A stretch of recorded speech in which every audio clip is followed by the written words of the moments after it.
Nah, tiba-tiba apa namanya, ada kasur jatuh, makanya saya lari ke sini, dia bilang gitu kan. Nah, itu kejadian ada yang manggil itu, terus ada yang itu sering bang, ada cewek nggak jelas itu, nggak solid lah bentuknya bang. Itu tembus. Cuma si cewek itu adanya di badannya dia tuh nembus ke tembok. Ya udah.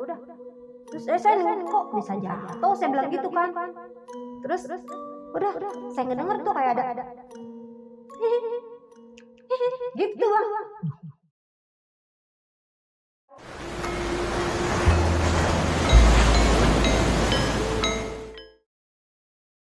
Assalamualaikum warahmatullahi wabarakatuh. Kembali lagi di channel Lautan Mistis seperti biasa bersama gue Rizko. Nah, kali ini kita kedatangan satu narasumber yang mau cerita tentang pengalamannya ketika bekerja di satu tempat laundry daerah Jakarta Pusat. Jadi gimana keseruan cerita narasumber kita kali ini? Oke, di samping gue udah ada Mbak Yayan. Halo Mbak Yayan. Halo bang. Gimana kabarnya? Alhamdulillah sehat. Alhamdulillah. Deket ya Mbak rumahnya dari sini ya? Cuma nyebrang lampu merah doang. Oke. Nah Mbak Yayan, boleh diceritain nggak sedikit cerita tentang pengalaman Mbak ketika kerja di tempat laundry? Ya pengalaman pertamanya sering digangguin gitu bang, sering diisengin lah kalau lagi mandi, sering diketok-ketok pintunya kan. Dan kalau kita lagi lewat sering ada yang manggil gitu. Dan banyak lagi tadi banyak Mbak, lagi. tadi kan sebelumnya udah ngobrol nih. Oke, nah ditandu ceritain nih Mbak. Nah sebelum masuk ke cerita, gue mau ngingetin ke kalian, bagi kalian yang belum subscribe channel Lautan Mistis, bantu kita dengan cara subscribe, like, komen, dan share video ini biar kita semakin semangat buat konten ke depannya. Dan juga bagi kalian yang mau jadi narasumber di Lautan Mistis, cara gampang banget. Hampir aja langsung ke Instagram kita di lautan.mistis, nanti ada tim kita yang hubungin kalian. Jadi nggak usah lama-lama gini, langsung kita simak cerita dari Mbak Yayan.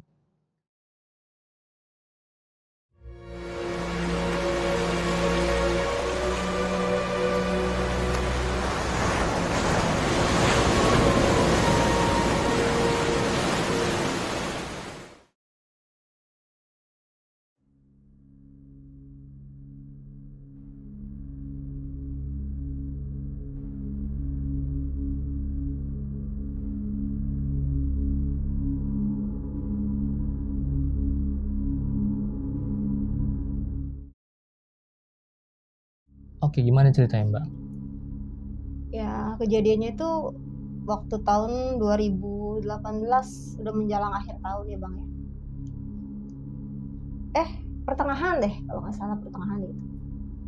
Itu tuh waktu itu kan sebelumnya tuh laundry itu kita kerjanya di Kelapa Gading ya, daerah Kelapa Gading, Jakarta Utara.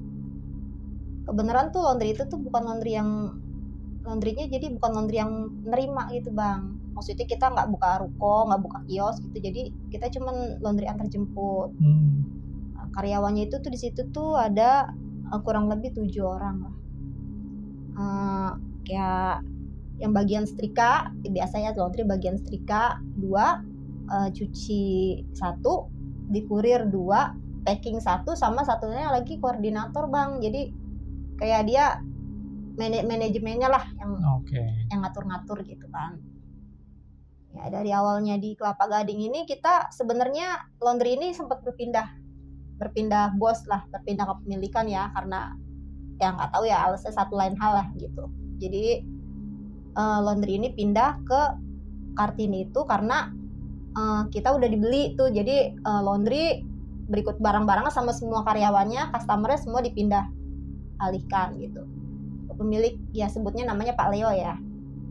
Samaran ini ya. Namanya Pak Leo. Gitu kan waktu itu kita pindah ke Jakarta Pusat itu.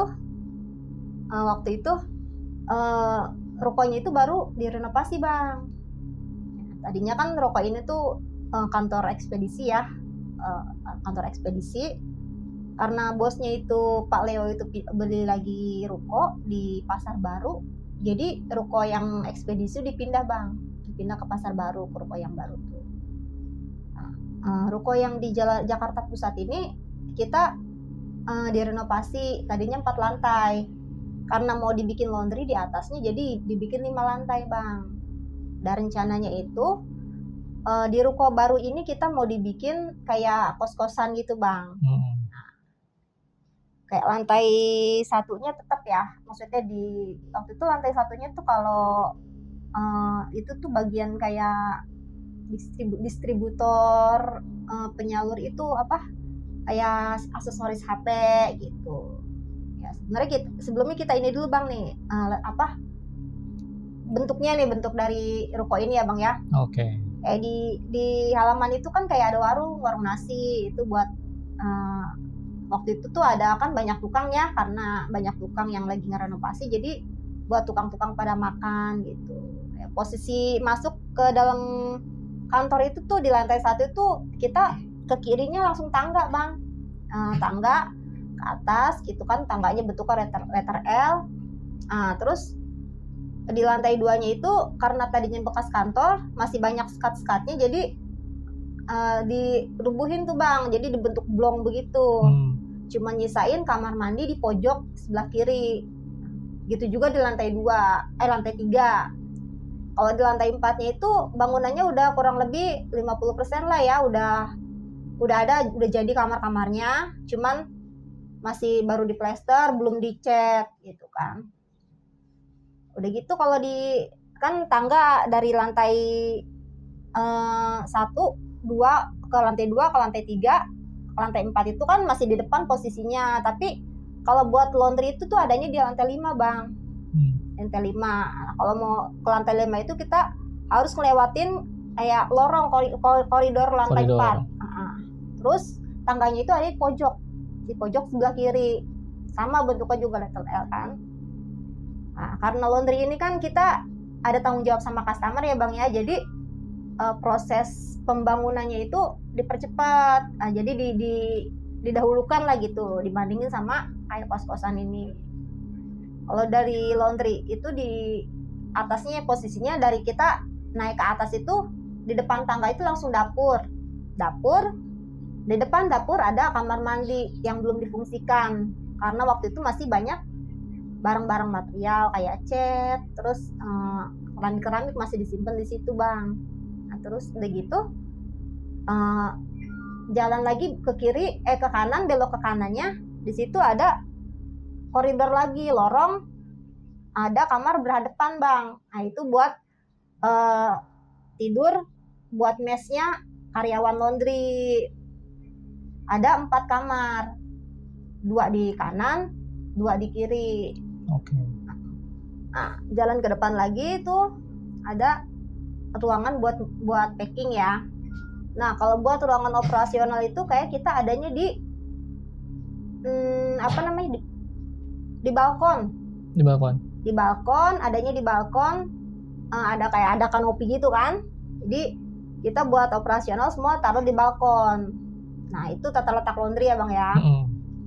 Nah, udah. Terus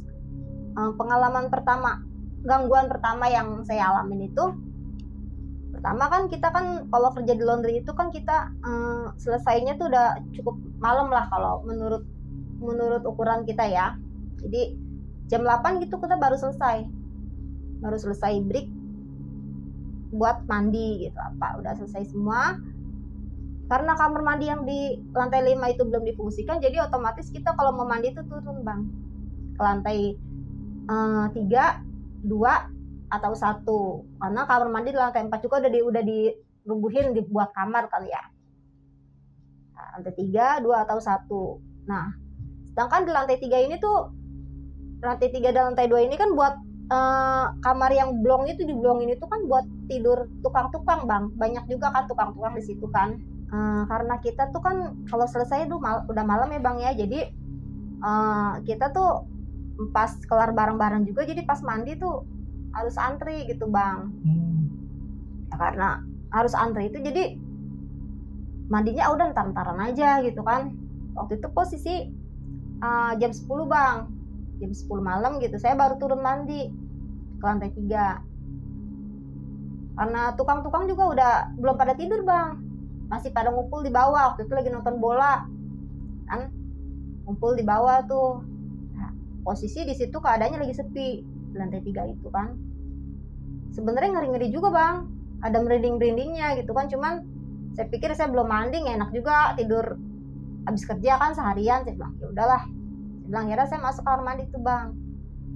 Nah, saya kan waktu itu kerja kebenaran biasanya kan saya minta anterin tuh sama ini barengan gitu sama apa namanya, ada tuh ya sebenarnya masih saudara sih sama saya kan, barengan sama dia namanya si Dinda, barengan sama si Dinda tuh biasanya. Cuman karena kebenaran si Dinda tuh hari itu lagi off. Nah, dia kan cowoknya dia tuh kurir ya bang ya, jadi mungkin karena dia daripada dia gabut atau nggak ada kerjaan gitulah di ini kan di mes kan di kamar, jadi dia ikut kurir tuh berangkat dari sore. Otomatis saya mandi sendiri lah, berani-beraniin. Biasa kan lagi mandi, saya nyalain keran. Gak lama nyalain keran tuh ada pintu diketok bang. Diketok, pertama gak ada suara. Saya bilang, siapa? Saya bilang gitu kan. Terus gak ada suara tuh bang. Terus saya mandi lah, lanjut lah kan.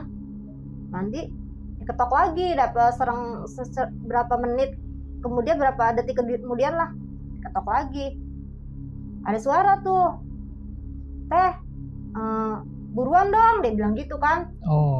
Dia kan manggil saya teteh ya, teh buruan dong gitu. Itu suara si Dinda bang. Saya bilang, oh lu udah pulang? Saya bilang gitu. Iya bentar ya. Saya tuh kan, ya udah tuh, saya masih udah mau kelar tuh kan, udah mau kelar. Saya lagi posisi andukan pakai baju, diketok lagi tuh. Persekian detik tuh saya keluar kan, karena udah kelar juga saya keluar, nggak ada. Saya bilang cepet banget tuh anak larinya, saya bilang gitu kan. Akhirnya ya udah saya nggak mikir macem-macem kan, karena yang saya dengar suaranya Dinda ya mungkin emang si Dinda udah balik, saya bilang gitu kan. Udah saya naruh alat mandi saya ke atas ke lantai 5 ya, karena nggak ada stok makanan juga. Jadi saya turun lagi bang, turun lagi. Rencananya mau beli mie di warung yang di itu kan, di apa namanya, di bawah tuh. Saya turun lagi mesen mie.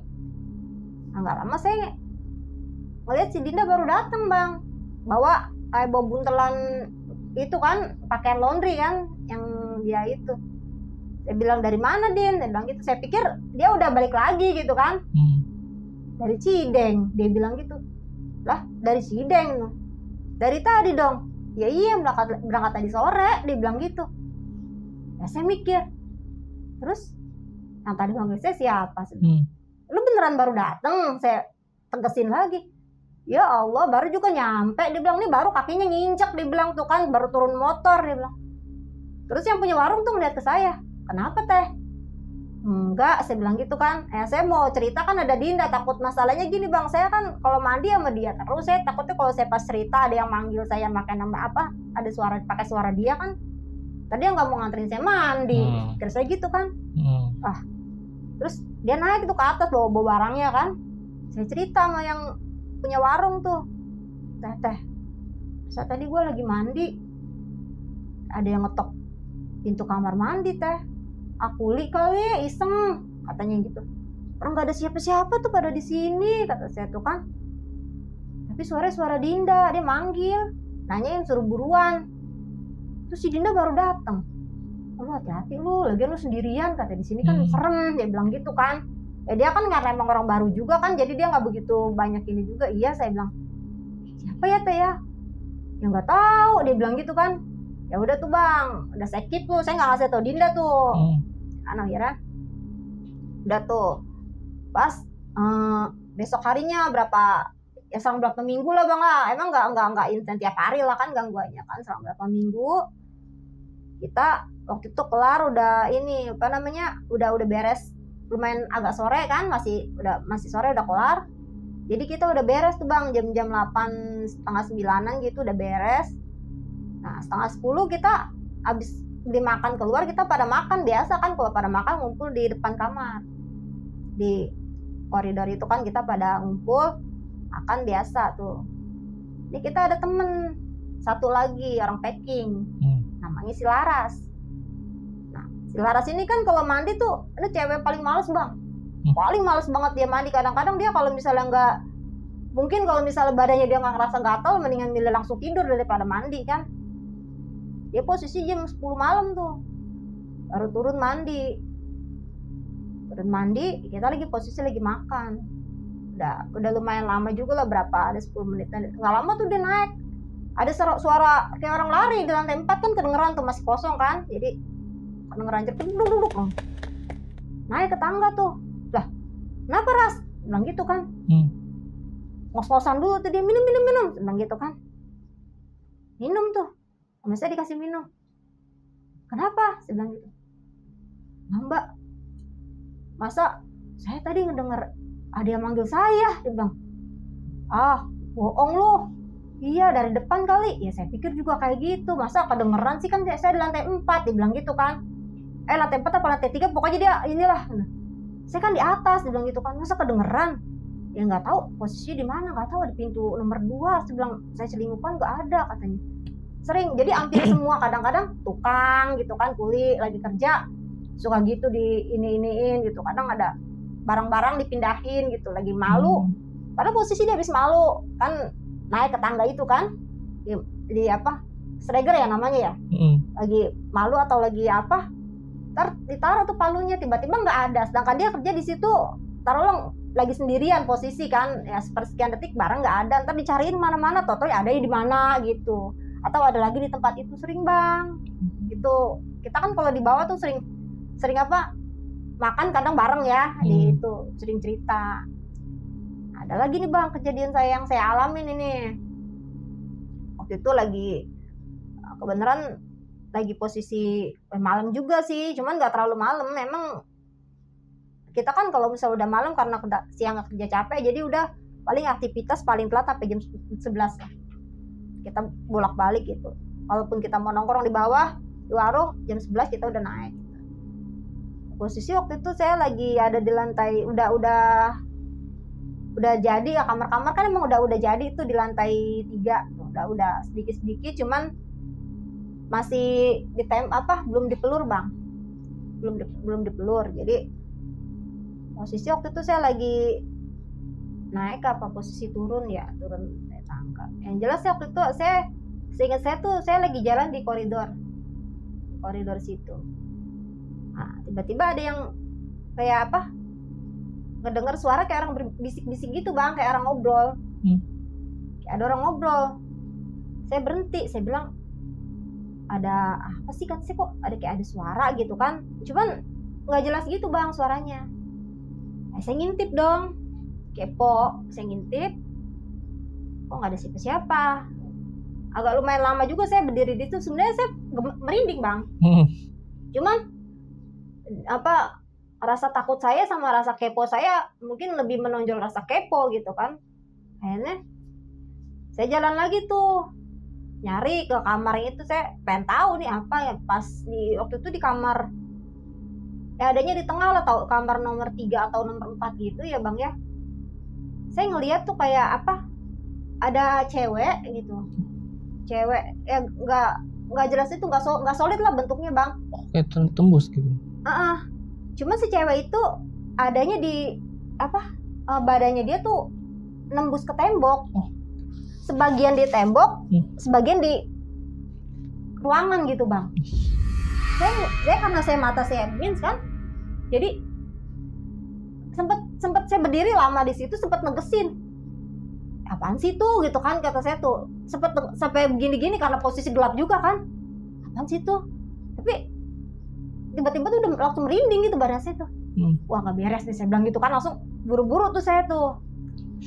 Udah tuh kejadiannya tuh, tetap saya keep. Saya nggak mau, maksudnya saya nggak mau ceritain karena saya takutnya kalau saya kemana-mana tuh nggak ada yang mau nganterin tahu di situ. Posisi itu kan apa namanya, horor kan.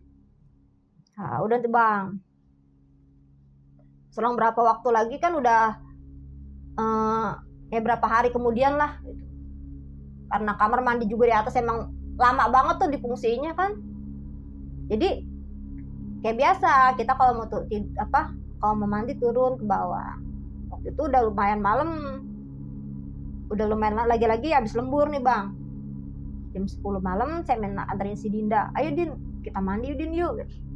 Nah karena di lantai 3, lantai 2 ini udah penuh, udah pada tidur tuh tukang tuh kan. Jadi kita kan mau mandi tuh segen bang. Ya, pertama kita itu kan laki-laki semua kan. Terus kedua itu apa namanya, harus kalau mau mandi, kamar mandi kan ada di pojokan, kita harus melengkain dia dulu pada ngelewatin dia kan. Akhirnya yaudah Din, kita mandi di bawah aja di kantor yuk, bilang gitu kan. Di bawah ada kantor tuh, kantor yang saya bilang tadi ya, distributor aksesoris HP kan. Di situ tuh kita mutusin buat mandi di situ. Oke, turun ke bawah tuh bang, karena lagi posisi dikunci. Saya minta sama penjaga rukonya tuh, namanya Pak Kosim ya. Saya minta sama Pak Kosim, Pak, saya mau mandi dong Pak di kantor. Kenapa? Di itu udah banyak tukang ya. Iya, saya bilang gitu kan, gak enak, malu, saya bilang gitu. Ya udah nih katanya gitu kan, nanti dikunci lagi ya udahnya, dia bilang gitu. Terus kasihin saya lagi, ya saya bilang gitu kan. Nah jadi dari turun dari tangga itu kan kita ke kiri langsung pintu kantor tuh. Nah di depan pintu kantor itu ada bangku-bangku tuh bang, bangku-bangku berjejer, biasa sales tuh kalau pada nunggu itu kan. Nah di situ saya ngeliat ada si Akim, kurir, cowoknya si Dinda tuh lagi main HP karena di situ ada wifi kan. Jadi mungkin numpang gitu, nebeng gitu kan awal lagi. Nah gitu, mandi teh kata dia. Iya, sedang masuk tuh saya ke kantor. Buka pintu kantor itu kan langsung kita nengok ke kanan tuh kayak ada ruang meja-meja kan, meja-meja kerja. Nah terus jalan sedikit tuh ada ruangan. Itu ruangan punya Pak Leo. Ruangan kerja Pak Leo dikunci, ditutup kan, ada ruangan gitu. Nah terus jalan lagi tuh ke belakang tuh. Ada koridor lagi kan yang ke belakang, terus ada kamar mandi tuh di situ bang. Nah di depan kamar mandi itu berjejer kayak kardus di situ kayak buat sales gitu, sales kalau besoknya ini kan mau, jadi disiapin di situ tuh bang. Ada kulkas juga bang di depan kamar mandinya. Ngomong sama Dinda, Din, gue dulu ya yang mandi dong. Ya udah teteh dulu yang masuk katanya kan, yang mandi. Masuk dong mandi. Nah si Dinda ini, Din lu jangan mana-mana ya, nunggu di depan. Iya dia bilang gitu kan. Akhirnya udah dong saya mandi, keran saya nyalain. Saya di kamar mandi udah sambil mandi kan, bebersih gitu kan. Saya ngomong ngoceh aja saya di kamar mandi. Repot ya Din ya, kata saya, kalau kayak gini terus mandi turun ke bawah, ntar udah sampai atas keringetan lagi. Saya bilang gitu, ngoceh aja tuh, saya ngedumel aja tuh. Iya ya teh, dia bilang gitu. Masih nyautin tuh dia tuh. Terus udah nggak lama saya mandi tuh, udah dari air keran masih nyala kan. Terus saya kayak ngedenger ada langkah tapi kayak pakai high heel gitu bang, tok tok tok tok gitu tuh. Saya bilang kan ya, saya bilang tuh, saya matiin keran kan, ada lagi tuh suara. Pasti Dinda kali ngetok-ngetok apaan, saya bilang gitu kan. Saya pokoknya mah pikiran saya ke situ aja, nggak pikiran jelek gitu. Ya udah saya nyalain lagi keran. Nggak lama udah kelar, udah andukan gitu, kayak ini, kayak kulkas dibuka, jebret kan, gua ketutup gitu kan. Saya bilang, saya ngajak ngomong lagi tuh, tapi di situ udah nggak ada suara Dinda. Saya udah nggak manggil Dinda gitu kan. Saya pikir dia udah masih di depan gitu. Terus, Din, ada RS nggak di situ? Saya bilang gitu kan. Bawa Din buat di atas, saya bilang gitu. Kagak ada sautan udah. Udah gitu saya bilang, kemana nih bocah, diajak ngomong diem aja. Saya dalam hati saya tuh bang, nah, udah kan, nggak lama mau saya keluar dari kamar mandi, duduk gitu, kayak ada suara lagi. Kaget, langsung saya buka kamar mandi tuh, buka pintunya. Saya bilang, nah di depan saya tuh udah ada ngegeletak kardus ya, yang dalam aksesoris HP itu kan, casing gitu, udah ngegeletak. Saya bilang, lah si Dinda mana? Saya ingat ke si Dinda dulu, nggak, di bocah ninggalin gua, kata saya tuh kan gitu. Saya ngomong sendiri apa dari tadi? Gitu kan pikiran saya gitu. Ya udah. Terus saya kok bisa jatuh, saya bilang gitu kan. Terus udah, saya ngedenger tuh kayak ada gitu bang. Ngacir dong saya dong. Posisi saya sendirian, buru-buru saya ngacir, sampai buru-buru saya nutup pintu kan, karena emang pesannya suruh gitu kan. Kok sih marah-marah, teh pelan-pelan katanya gitu kan, aki-aki cerewet itu kan. Teh pelan-pelan kata dia. Oh iya pak, maaf gitu kan. Udah tuh buru-buru tuh saya kunci jangan lupa, saya kunci. Saya nyamperin dia kan lagi masih nongkrong di warung kan. Nah pas saya di warung itu lagi saya ngeliat si Dinda sama si Akim tuh cowoknya baru datang bawa jingjingan. Saya bilang begini, lah lu dari mana? Saya bilang gitu kan. Enggak, tadi dipanggil Pak Leo, kata Pak Leo suruh beli pecel ayam buat orang-orang di atas yang di laundry itu kan. Emang kadang-kadang bos baik bener suka nraktir gitu kan. Saya kan saya udah izin sama Teteh, dibilang gitu. Dia bilang emang, saya bilang, iya. Teteh nggak ngedenger, nggak nyautin, ya udah saya pergi aja, dia bilang gitu. Terus itu tadi yang saya denger apaan gitu kan, kayak buka tutup kulkas gitu. Apa saya begitu kan pikiran lagi. Kenapa Teh? Enggak kenapa-napa, saya bilang gitu kan. Lu kalau mau kemana bilang, gue gemeteran lu, gua kira ada lu, saya bilang gitu kan. Ya udah, naik ke atas tuh bang, kata dia, nanti dulu saya belum mandi, dia bilang gitu. Udah di lantai situ aja ya, saya iseng bang suruh masuk lagi ke situ kan. Udah nanti di lantai 2 aja, Teh malu Teh banyak tukang, udah nanti gue nemenin di depan pintu, bilang gitu kan. Oh sih di bawah aja, kata enggak udah sih udah dikunci Pak Kosim, saya bilang gitu sebetulnya. Udah dikunci Pak Kosim, saya bilang gitu. Akhirnya kita naik mandi di lantai 2 kan. Ya udah, singkat cerita nih bang, berbulan-bulan kemudian waktu itu posisi lebaran bang, H-2 lebaran. Jadi H-2 lebaran itu karyawan laundry pada pulang mudik kan, pada mudik. Nah, si bos ngasih tawaran nih, bos Leo, Yan, lu kagak usah pulang, di sini aja, lu kan cuma di Priuk, dibilang gitu kan. Lu gak usah pulang dah, kan kita kan kerjaan banyak nih kalau lebaran, lu stay di sini mau nggak? Lu gue bayar lah 3 kali lipat. Bilang gitu kan. Wah tergiur dong bang, mayan kan. Saya bilang tapi hari lebarannya libur ya Pak? Ya hari lebaran libur lah, cuman lu hamin A+2 udah A+1 udah di sini lagi ya. Dia bilang udah gampang, cuman lu balik malam takbiran jam 2 nih, kata dia gitu kan. Udah gampang, yang penting saya bilang judulnya lebaran ada di rumah posisi, saya bilang gitu kan. Udah, bah besoknya kan pada pergi tuh bang, H-2 pada. Jadi posisi saya berdua. Jika cerita ke H+1 lebaran, saya di situ. Karena kita posisi saya cuma berdua sama koordinator laundry itu Mbak Santi ya sebutnya. Jadi kita kerja cuma berdua tuh bang, saling bantu lah berdua. Saya kadang bantuin dia nyuci, gosok, kita bantuin. Dan kerjaan juga dibilang rame, enggak, dibilang enggak ya, kalau misal untuk dikerjain berdua mah cukup teter ya. Jadi kita kerjain dulu, karena nggak ada kurirnya mudik, si Mbak Santi ini merangkap lah jadi kurir. Karena kita kan laundry terjemput ya, jadi harus diantar-anterin gitu kalau itu. Ya, dia kalau berangkat ngurir itu udah malam bang, udah kelar kerja kita, sekitar jam 8-an baru berangkat ngurir, otomatis dia pulang udah malam juga, udah larut ya. Nah kalau dia malam itu dia ngurir, saya sendirian di itu laundry. Tapi karena di bawah juga kan tukang-tukang kan pada mudik ya, sepi itu bang. Itu tuh ruko itu tuh menjelma jadi sepi lah, tadinya rame kan, karena lebaran jadi sepi. Cuman ada Pak Kosim, karena Pak Kosim orang situ juga kan, sama ada Pak Kosim. Saya pikir kalau sebenarnya ngeri juga, saya sendirian, saya tahu saya sendirian gitu kalau malam. Cuman saya pikir ada Pak Kosim di bawah, saya bilang nanti juga Mbak Santi balik, saya bilang gitu. Saya selalu mikir kayak gitu, walaupun istilahnya inilah apa namanya, takut juga lah gitu kan, manusiawi gitu ya. Apalagi saya ingat lantai 4, lantai 3, lantai 2 kosong, lantai 1 juga kosong kan.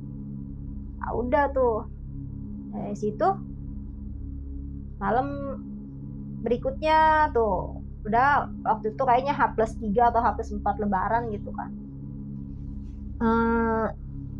Si Mbak Santi itu kan ngurir, dia berangkat ngurir udah malam bang, udah jam 9-an, karena posisi lumayan rame kan kerjaan kita banyak. Jam 9 dia berangkat. Kata dia, Mbak, apa namanya, aku berangkat ngurir ya, katanya. Nanti kalau misal sampai pengen tidur, kan orang Jawa ya, kalau sampai pengen tidur ya udah tidur duluan aja gitu kan. Udah, emang kita kan posisinya nggak ada pintu bang, jadi laundry itu langsung los aja gitu kan, karena ada CCTV kan dipantau. Nah Udah gitu, udah tuh singkat cerita Mbak Santi ngurir, saya sendiri. Biasanya tuh saya tuh nyetok lah, emang nyetok karena semenjak saya sendiri itu saya selalu nyetok bang. Jadi saya nggak mau turun karena saya tahu saya posisi saya sendirian, dan saya nggak mau turun. Pokoknya saya nyetok makanan, tahu cuma telur kah atau sosis kah, yang penting buat ngisi perut malam itu ada gitu kan. Ya udah, malam itu tuh sekitar jam 11 lah, Mbak Santi tuh WA, Mbak sampean penitip makan nggak, kata dia gitu kan. Saya bilang, saya balas, enggak Mbak, saya udah makan gitu. Oh ya udah gitu kan. Saya merem-meremin mata tuh bang, saya dengerin murotal lah.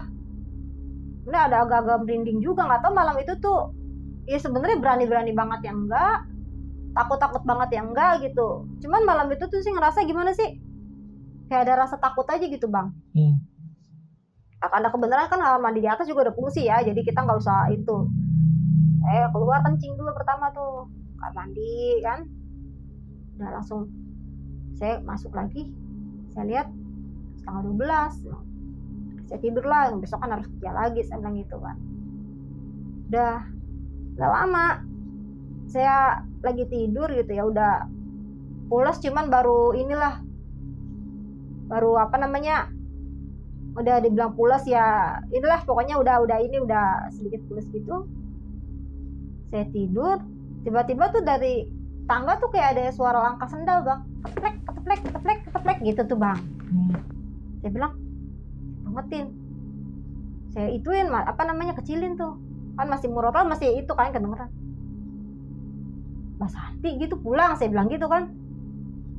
Biasanya kan kalau dia pulang langsung tuh di depan kamar juga kan ada suara langkah, tapi saya tungguin kok nggak ada suara langkah. Saya bilang, Pak Kosim kali kontrol, saya bilang gitu kan. Biasanya kan tuh aki-aki suka keliling kan kontrol gitu kan, kadang-kadang juga suka manggil gitu, tapi kok nggak manggil, saya bilang gitu.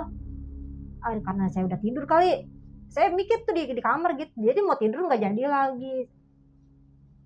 Gak lama lagi kayak gitu lagi bang, sampai kayak 3 kali gitulah, kayak teplek gitu. Pas ketiga kalinya penasaran dong saya penasaran, saya keluar, nengok kan dari kamar saya kan adanya di sebelah kanan ya. Saya nengok ke kiri, ke tangga tuh, gak ada siapa-siapa, saya bilang gitu. Terus penasaran lagi saya, sebelum saya ngelongok ke tangga itu, saya ke depan, saya pikir Mbak Santi ini kali, saya bilang gitu kan. Tapi nggak ada ciri-ciri dia datang. Biasanya kalau dia datang kan kadang dia bawa barang ya. Oh nggak ada sih. Wah merinding bang. Masuk tuh langsung saya tuh ke kamar. Udah dari situ, udah saya gedein tuh merotalan. Udah saya coba untuk tidur lah, pulas tuh saya. Besok paginya subuh saya bangun, buka WA, saya lihat jam, saya lihat ada chat dari Mbak Santi. Isinya gini, Mbak, aku nggak pulang ya, kata dia gitu tuh. Aku nginep di rumah ponakanku di Kalideres karena aku nunggu penjaga kos gitu, yang tepatnya ini orangnya lagi di luar, lagi keluar. Aku nunggu takut kemalaman, jadi aku nginep, nah gitu kan, di tempat ponakanku. Ya, aku bilang, terus kalau berarti yang kemarin bukan Mbak Santi, aku bilang gitu kan. Ya udah, aku coba lupain lah ya, karena aku harus fokus kerja lagi. Jam 8 Mbak Santi naik tuh, gimana Mbak, sampai sendirian ya tidur? Iya, saya bilang gitu kan. Saya nggak cerita tuh yang itu tuh. Dan saya tetap kerja, terus pas istirahat turun ke bawah tuh, karena masih sepi. Pak Kosim lagi di bangku itu tuh, di bangku yang depan kantor kan. Saya deketin, Pak Kosim malam naik ke laundry, saya bilang gitu. Enggak, dia bilang gitu. Jangan nakutin, saya bilang gitu. Demi Allah Neng, kata dia gitu kan, orang bapak pulang katanya, kan rumah dia nggak jauh dari bapak pulang, kan bapak pikir kamu punya kunci kalau kamu mau keluar, punya kunci gerbang, udah masing-masing megang. Ya Terus saya tidur sendiri gitu semalaman, saya bilang gitu kan. Mbak Santi nggak pulang, Pak Kosim pulang ke rumahnya, saya bilang gitu. Dan biasa dia kan nginep ya bang ya, biasa dia nginep tuh. Kalau karena nggak ada orang kan biasa dia nginep patroli gitu. Tapi malam itu katanya dia pulang. Aduh, saya ingat posisi saya sendiri tuh bang. Terus siapa yang jalan bolak-balik, saya bilang gitu kan. Nah di situ saya berani cerita tuh sama Pak Kosim.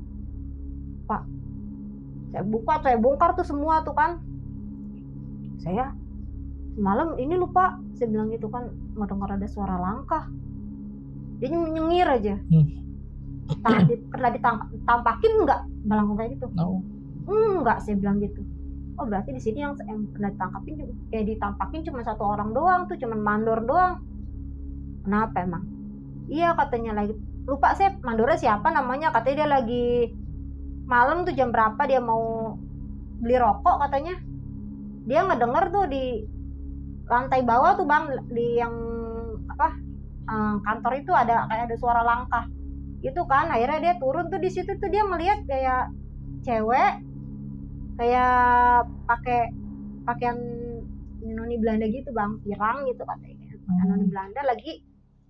Jadi di dekat bangku itu kayak ada apa sih, lemari gitu, lagi nangkring di situ. Lemari kayak bukan lemari kaca, lemari kayu, cuman kayak ada kacanya gitu. Di situ tuh biasanya suka kayak ada, suka naruh kunci-kunci motor, kunci mobil di situ buat itu. Jadi lagi nangkring kata di atas itu katanya. Kata mandornya tuh, dia besok langsung cerita sama Pak Kosin. Terus, kamu udah pernah ngeliat apa aja di sini? Saya ceritain dong. Iya kok, saya lagi manggil, dia manggil tuh Pak gitu. Terus katanya si Laras juga tuh, dia ada yang manggil dia. Ya kalau yang manggil mah sering katanya gitu. Orang saya lagi mandi juga ada yang ngetawain, saya bilang gitu kan. Lagi kapan? Oh yang lagi lu ketakutan ya, kata dia gitu. Iya, Bapak tahu lu, gue tanya diem aja. Ya saya takut Pak, masa langsung cerita, bilang gitu tuh. Jadi ya pokoknya baru kebongkar tuh bang di situ.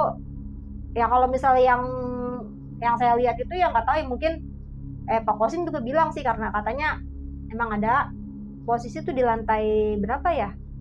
Karena itu kan lantai 3 atau lantai 4 gitu katanya ada. Nah itu cewek itu yang nggak tahu ya kuntilanak apa gitu kali ya.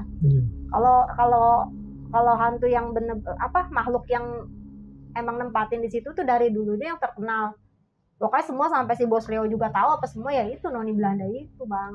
Si noni. Itu noni Belanda iya.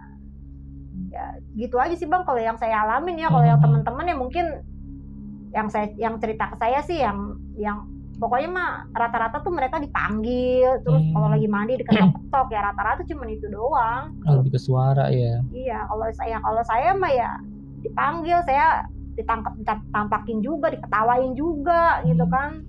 Mbak Yayan kan sempat melihat sosok yang setengah tembus.